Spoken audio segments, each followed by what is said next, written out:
All right, as you wrap up your sketch and you're ready to paint, you really want to sort of plan out in your head your color choices, just so you know where you're going. Again, you don't have to use the same colors.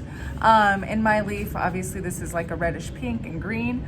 I'm going to change them a little bit just to play around with it and have some fun. So I'm gonna do some oranges, maybe some pinks, and purple on the outside just for fun. And then I'll do a contrasting color in the background once I get this sort of laid out. So look at sort of how many colors you have in your object and sort of plan out if you're going to change them. Of course, you can paint them realistically if you wanted.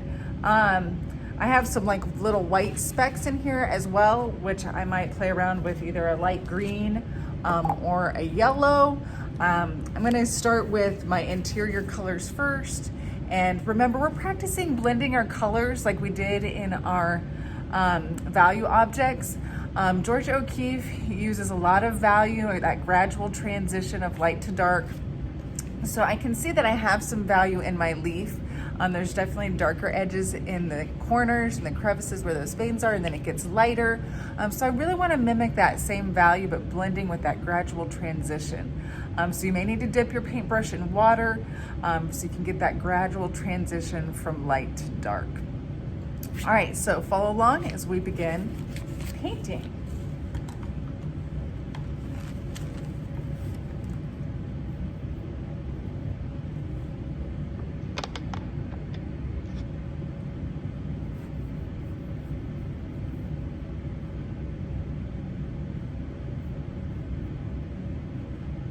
So I'm looking at my object as I'm painting. So I have my object right here, and I'm looking at my object as I'm painting. I'm starting with the veins. Again, if you have a flower or a shell, your approach might be a little bit different depending on how you want to start. But I'm also thinking about blending colors together. And I'm sort of mimicking these same tones that are in the center of my leaf. So that's where I'm starting.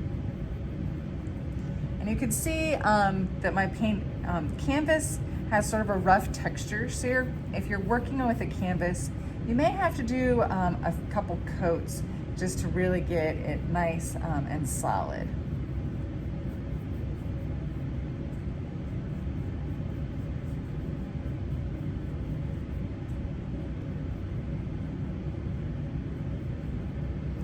And the great thing about paint is if you mess up, once it's dry, you can always paint over it and with a different color even. So I might be painting in some of the areas that I want to end up being my purple or my blue, which is what is actually green on here. But I can always paint over that and make corrections. That's the great thing about paint once it's dry.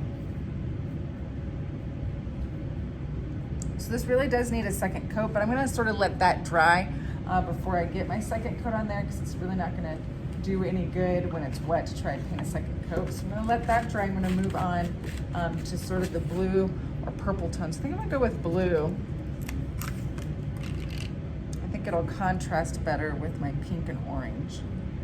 So this is what would have been, and I think I need a smaller paintbrush. So it's good to have a few different sizes of paintbrushes on hand. So again, I'm looking at my object.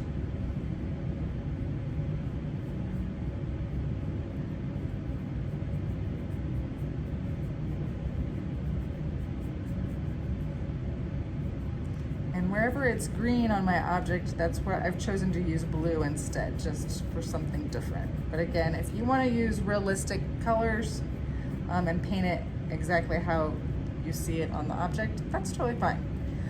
Really what I'm looking for in this project is that you are choosing a contrasting color for the background area, because we really want the object to pop.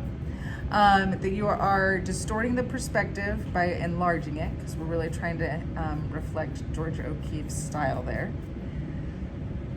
And then that I see a nice, smooth, gradual transition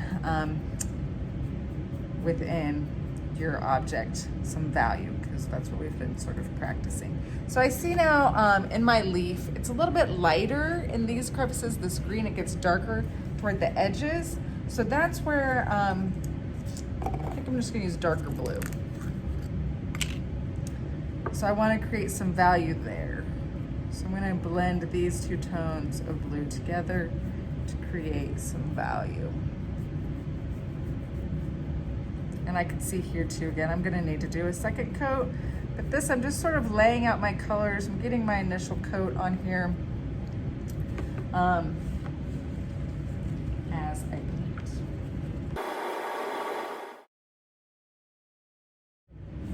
All right, so I've got my first coat of my object.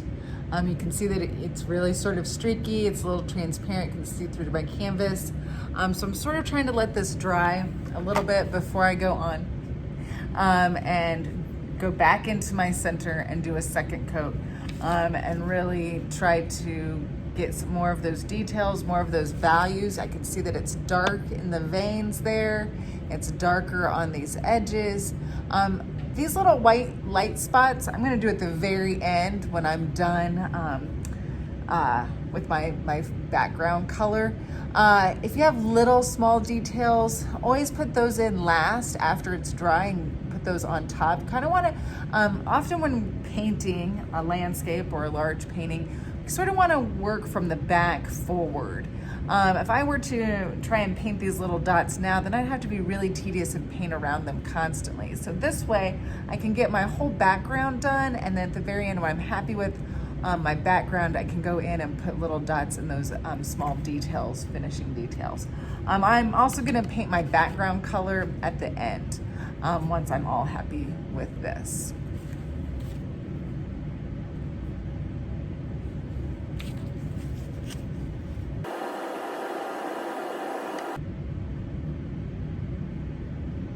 The reason you want to sort of let it dry is I can see now that I'm even grabbing a little bit of my blue because my blue's not dry and it's starting to mix. And so if I'm not careful, I could end up with a really muddy, my colors are all gonna just start to mix together and it's gonna be muddy.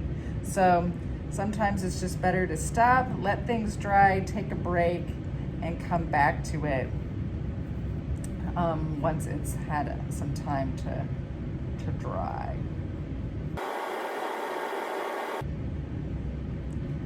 But in some cases, like I can see that in these little dark crevices where it is grabbing that blue, it's making my red a little bit darker, and it's actually sort of giving the effect that I'm wanting. So that's the cool thing with paint.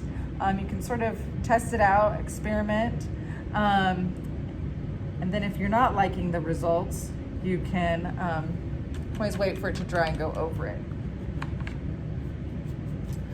We're trying to avoid using a bunch of white. We're really playing with color. You can see in Georgia O'Keeffe's, she uses some really beautiful, vibrant colors. And so we don't want to wash this out with too much white and it become chalky.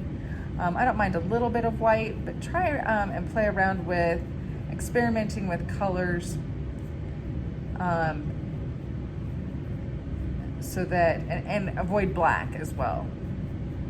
We've done a lot with tints and shades. Now we're just sort of experimenting with using other colors to create those highlights and those shadows. So you can see by grabbing some of that blue, it's creating some shadows for me versus me applying black. You can see that right there.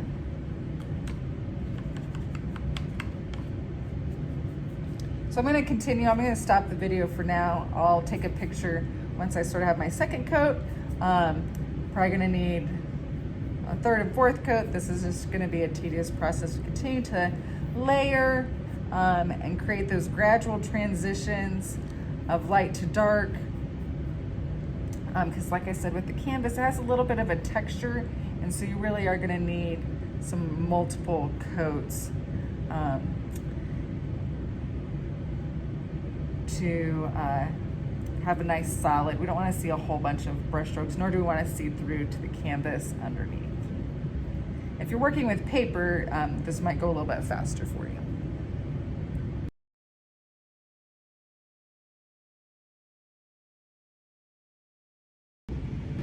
All right, I've taken a day break and my painting is fully dried, you can see. And now that my paint is dry, I'm going to take this opportunity to begin painting the background areas. So now that I'm painting the background area, it's not going to grab that blue and mix with my background color because it is dry. Remember, in the background area, we want to select a color that is contrasting. So we want to think about complementary colors. Complementary colors are located opposite each other on the color wheel. But you're not required to use a complementary color. I just want it to be a color that contrasts. So an option here that would not be good would be purple. So purple is too similar to blue, and then I would just lose my object. So I want to think about a color that is not the same. So the complementary color to blue is orange, but I've already used orange in the center of my still life object leaf. So I'm going to go with yellow, and I'm going to use a little bit of green because I want to, again, create a little bit of a sense of value, a gradual transition from light to dark also in my background. So you can have the dark edge near your object and gradually get lighter as it nears the edge of your canvas, or you can reverse that. So now that I have my first coat on my background area, now I'm going to go back in and continue to layer and create a smoother transition on my leaf. I will go back later and do a second coat on my background, but that area needs to dry. So it's kind of a back and forth, just constantly working over your whole painting, trying to create a nice solid layer of paint, as well as a transition of value within your object.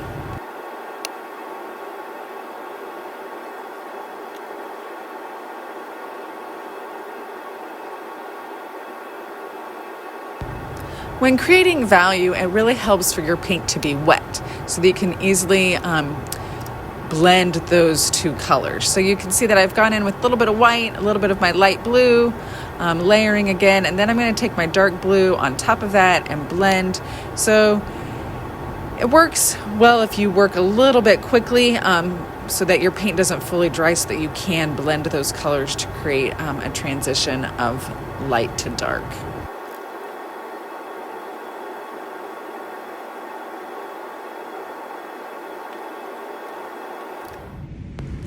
So now I'm going to go into my center. You can see that my center is just kind of a whole hodgepodge of colors. There's no real gradual transition, although it's a little bit darker on the edges. But now I'm going to go in and really try and smooth that out. Initially, I was just trying to get some layers of paint so that you couldn't see through to the canvas. So now I'm adding more layers, trying to create more of that sense of value, that gradual transition of light to dark.